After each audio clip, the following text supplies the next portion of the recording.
Okay, Aries, this is your July forecast. So it starts out with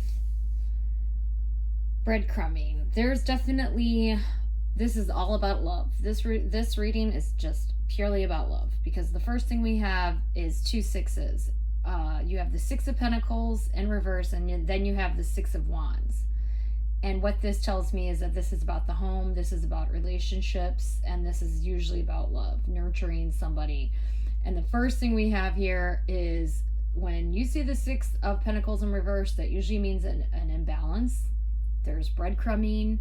Somebody is kind of, non-committal, but they're teasing you like they will be. They're leading you on and kind of playing with you, and possibly using some sort of financial manipulation too as well. And then you have the Six of Wands, which implies victory, which you're crossed with this month, which implies kind of coming out of the situation. And we'll go into that more as the reading progresses, because this seems like an ongoing person, an ongoing habit that we're going to be dealing with for you, because in your past you have the Page of Wands, which honestly is basically a uncommittal, immature, emotionally unavailable, very immature, like type of person, somebody who's aim, and also possibly your behavior when it comes to love. Maybe you are searching out low-hanging fruit. There's kind of because it appears like you have the world at your feet, like you have possibility, but you're habitually kind of going after people who aren't your level. Like the Page of Wands in reverse always implies somebody who is beneath you, that you are kind of pursuing, somebody who is, just like I would call like a Tinder hoe, like a, dating app floozy, somebody who's just like, oh yeah, like, so, that type. Crossed with the world implies definitely that you have all these things to bring, and you have all this amazing, like, you're too good for this person. You're too good. I'm just gonna flat out tell you. And especially with the major arcana thing, that definitely says that this is habitual, that this isn't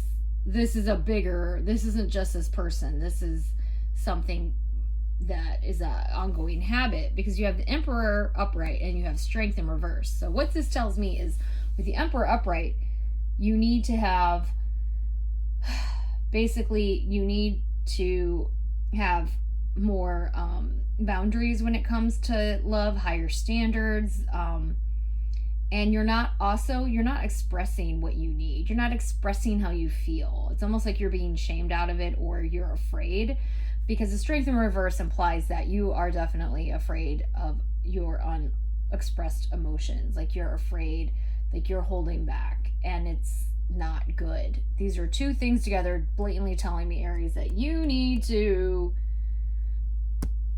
express how you feel. Like this is, and you need to have higher standards. So plan. Like you need to actually ask yourself what you want. Like you need to get really clear on it. Really clear, because this two of Wands here is about planning and seeing and wanting and hoping, and planning, and like really looking inward and strategizing. And you need to strategize, and not just like, I want somebody to treat me nice, I want this. Like, no, write it all down. Get very clear with it, because you have this kind of new love coming in that you're excited about. Somebody is there, but you also have this fear of them being horrible, which I get. Like King of Swords is definitely that, like, kind of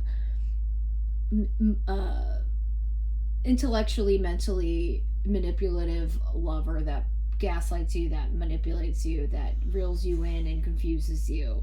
But what is good about this is that you're going to be forced out of this habit or relationship. Like, if it is a weak relationship, if this is weak, it's going to crumble. It's not going to, you cannot build a relationship on faulty ground. It won't last. It'll fall apart no matter how much good intentions, no matter how much love you feed it. If the foundations of respect and are not there, it's going to fall apart. So I know it hurts because you want something to work out even when it shouldn't, and years from now you'll look back and be like, oh my God, but right now it's not going to feel good. But I think it's ultimately the best thing to happen to you, Aries, in this situation. So I'm going to clarify with our soul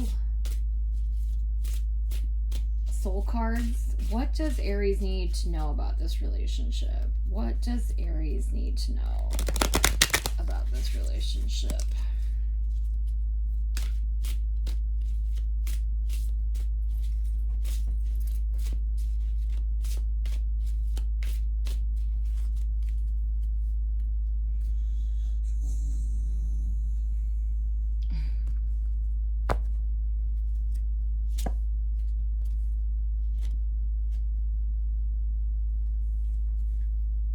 Face your adversaries. So this is interesting because it seems that it's fascinating that you have this, actually. So face your adversaries.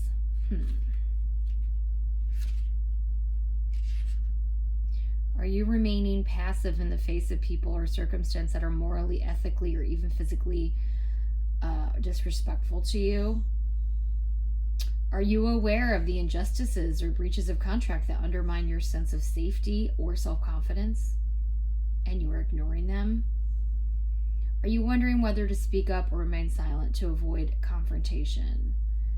Your sole purpose right now is to step away from all disturbing and threatening situations, but still respond to the violations at hand with a blend of heart and mind. Be as objective as possible when interpreting perceived violations, and use neutral and wise outside counsel as a sounding board. Lay the facts out, study them, talk it over with a trusted, qualified, confident, as you look for unconscious patterns in both your adversary and in yourself. Seek to understand your opposition's needs and motives, but also strive for clarity about your own desires and reasonings as you work to avoid judgment and self-righteousness. In other words, listen to your heart, but respond with a cool head. So that kind of goes with what we were talking about here, is the unexpressed emotions, the unexpressed feelings. Yes. So that is your monthly July love reading, Aries. And I hope this resonated with you. And I hope you follow this good advice, because I think it'll aid you as you move forward. Okay. Love and light.